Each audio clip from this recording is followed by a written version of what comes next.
रसोईमध्ये खूप छान छान मस्त मस्त पदार्थ असतात जेवायला. काय आहे ते मी तुम्हाला दाखवते. हे बघा, खूप जुनी तिखट तांब्याची भेंडी, चुलीवरचं जेवण हे सगळं आपल्याला इथे खायला मिळतं. हे बघा मेनू काय काय आहे आजचा तो मी तुम्हाला दाखवतो.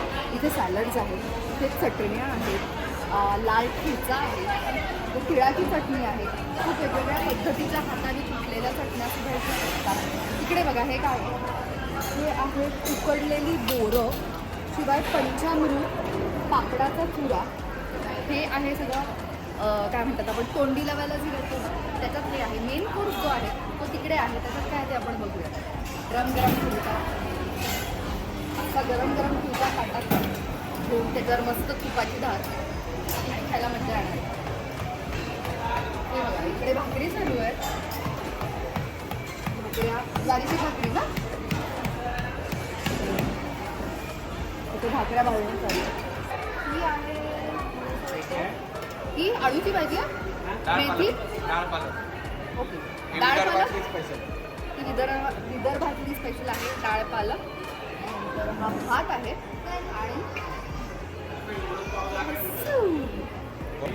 इथे आहे ताक, पाटवडी हा आयटम काय म्हणतात खूप कमी ठिकाणी बघायला मिळतो. तो पाटवडी मी घेणार आहे, मला आवडते.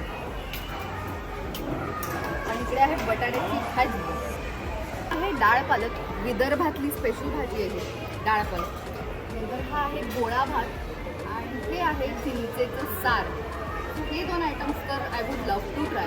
आणि हे तुम्हाला ट्राय करायचं असेल तर तुम्हाला इथे यावं.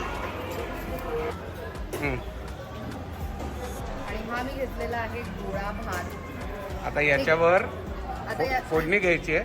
आधी गोळे पुसकर हाताने याच्यावर फोडणी घे आणि मग चिंचेचं सार हवं असेल तर चिंचेच्या साराबरोबर किंवा ताकाबरोबर. सो आता क्षणाचाही विलंब न करता आम्ही जेवायला सुरुवात करतोय. यम्मी जेवण असणार आहे. टडा थोडं थोडं लावून हे कर. जेवढी फोडणी वगैरे आहे नागपुरी स्पेशल.